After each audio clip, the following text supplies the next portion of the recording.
Hello friends, एक नए topic पे आज डिस्कस करते हैं जिसका नाम है true and fair view. But इसको स्टार्ट करने से पहले मैं एक चीज़ आपको बता दूं।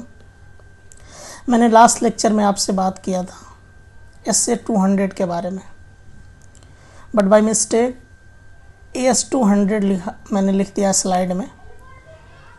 तो एसए 200 सही है, एएस 200 गलत है। एक्चुअली ए का जो रिप्लेसमेंट है ना वो पहले हो गया था। एस से मतलब स्टैंडर्ड ऑन ऑडिटिंग, एएस मतलब अकाउंटिंग स्टैंडर्ड। मुझे किसी फ्रेंड ने बताया, थैंक यू उनका।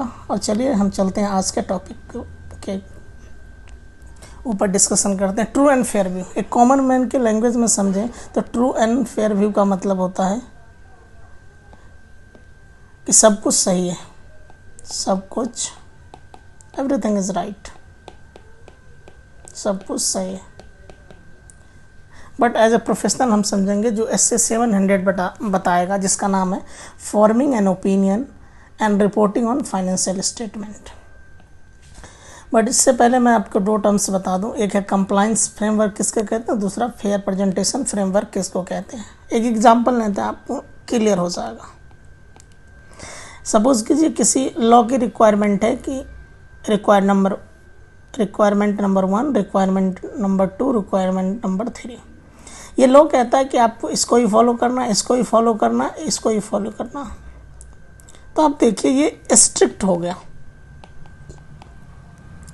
मतलब आपको मैंडेटरी तीनों को फॉलो करना है। तो ये स्ट्रिक्ट प्रोविजन है, तो हम बोलते हैं ये कंप्लायंस है, ये कंप्लायंस फ्रेमवर्क हो गया। तो जब ऑडिटर ऑडिट करेगा उस समय जब ओपिनियन देगा, तो जो ओपिनियन देने के टाइम जो उसके वर्डिंग्स होंगे वो चेंज हो जाएगा अकॉर्डिंग टू देयर फ्रेमवर्क। ये उसका फ्रेमवर्क कैसा है। अब समझ कीजिए फेयर प्रेजेंटेशन का क्या मतलब हुआ। एग्जाम्पल नंबर 2 लेते हैं इधर हम।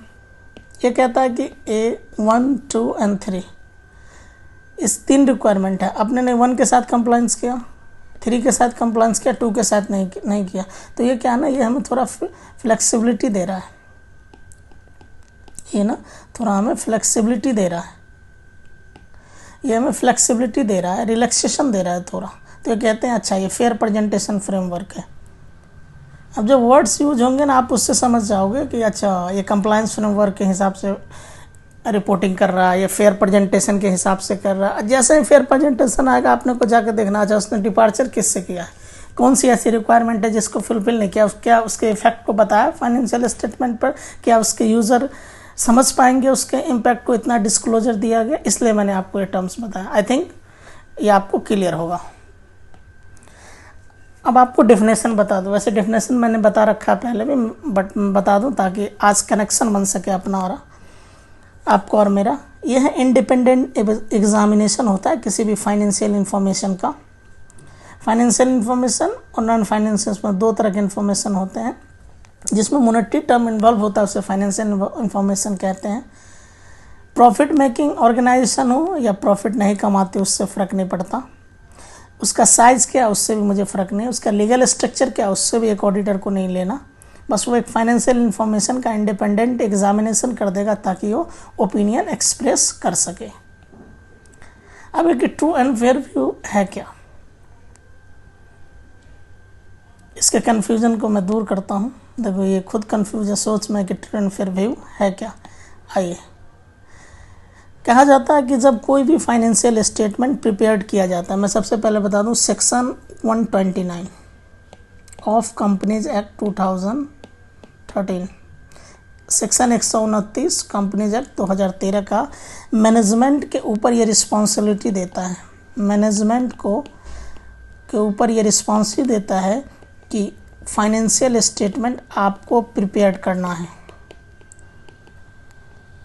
ये मैनेजमेंट की रिस्पॉन्सिबिलिटी है। तो जब कोई फाइनेंशियल स्टेटमेंट बनाया गया हो एक्सेप्टेबल पॉलिसीज़ के हिसाब से, एक्सेप्टेबल पॉलिसीज़ का मतलब है ऐसा प्रोसीजर जो मैनेजमेंट ने यूज़ किया हो फाइनेंशियल स्टेटमेंट बनाने में और जो एज़ पर लॉ उसको एक्सेप्टेबल हो, और उसका क्या है कंसिस्टेंसली, लगातार। ये बहुत इम्पोर्टेंट है। ये नहीं कि इस साल हमने कुछ और यूज़ कर लिया, अगले साल कुछ और यूज़ कर रहे हैं। सपोज करो हमने इन्वेंट्री का वैल्यूएशन पिछले साल फीफो किया, इस बार एवरेज करना है, फिर दिल कर रहा है अच्छा अगले बार हम क्या कर लेते हैं फीफो, फिर एवरेज कर लेंगे। मतलब ऐसा नहीं है। हाँ, आप चेंज करो ना, आपको लॉ कहता है, सपोज करो लॉ की रिक्वायरमेंट है या कोई बेटर प्रेजेंटेशन है कि इससे फाइनेंशियल स्टेटमेंट आपका सही, इससे भी बेटर व्यू देगा, इसके लिए कर लो। तो या कोई अकाउंटिंग स्टैंडर्ड की रिक्वायरमेंट है तब करो ना। ऐसा नहीं कि दिल जब किया तो भाई आज ये फॉलो करना है। कहता है एक्सेप्टेबल पॉलिसीज होना चाहिए, कंसिस्टेंटली अप्लाइड होना चाहिए, और जो फाइनेंशियल स्टेटमेंट प्रिपेयर किया गया है ना वो as per rule and regulation होना चाहिए जो अप्लीकेबल है उस एंटिटी के ऊपर। उसके बाद कहता है कि ऑल मटेरियल डिस्क्लोजर, जितना भी मटेरियल डिस्क्लोजर है ना, ऑल मटेरियल डिस्क्लोजर अपने को देना। मटेरियल का मतलब है जो इफेक्ट करेगा किसी के इकोनॉमिक डिसीजन के, ठीक है। जो मटेरियल नहीं है उसको अपने को नहीं देना, लेकिन मटेरियल वो देखना पड़ता है, वो डिपेंड्स करता है। जब आप ऑडिट करोगे, जब फाइनेंशियल स्टेटमेंट देखो, वो डिपेंड्स करता है सिचुएशन के हिसाब से कि कौन सा मटेरियल है कौन सा नहीं मटेरियल है। तब ये कहता है कि अगर ये है तब आप ट्रू, ये सारा कंप्लाइंस अगर पूरा है, ये सारा कंप्लाइंस अगर पूरा है ना, तब आप ट्रू एंड फेयर व्यू दे सकते हो। अब ऐसे 700 जब ट्रू एंड फेयर व्यू हो गया, ऑडिटर ने कंक्लूड कर लिया कि अपने को ट्रू एंड फेयर व्यू देना है। जब वो ट्रू एंड फेयर व्यू देगा तब यहाँ पे देखेगा कि कौन सा फ्रेमवर्क है। कंप्लाइंस, सपोज करो कंप्लाइंस है, तो कंप्लाइंस में वो वर्ड क्या यूज़ करेगा पता है आपको? वो कहेगा कि financial statement has been prepared in all aspect, in all aspects as per applicable FRF।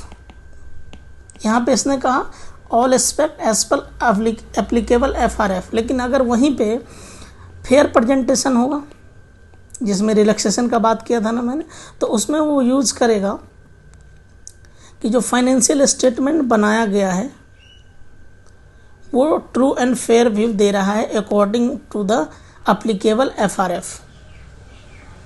अगर वो, मैं आपको फिर से बताऊं, अगर वो कंप्लाइंस देगा तो लिखेगा कि फाइनेंशियल स्टेटमेंट प्रिपेयर्ड है in all respect according with FRF। लेकिन अगर वो फेयर प्रेजेंटेशन के हिसाब से देगा तो वर्डिंग होगी कि financial statement give true and fair view according with the applicable FRF। यही डिफरेंस है दोनों में, और ये आपको जानना जरूरी है। हो सकता है ऑब्जेक्टिव में भी आपको आ जाए ये वर्डिंग्स, हो आपको बता दे कि बताओ कौन सा है, कंप्लायंस फ्रेमवर्क का, फेयर प्रेजेंटेशन फ्रेमवर्क का।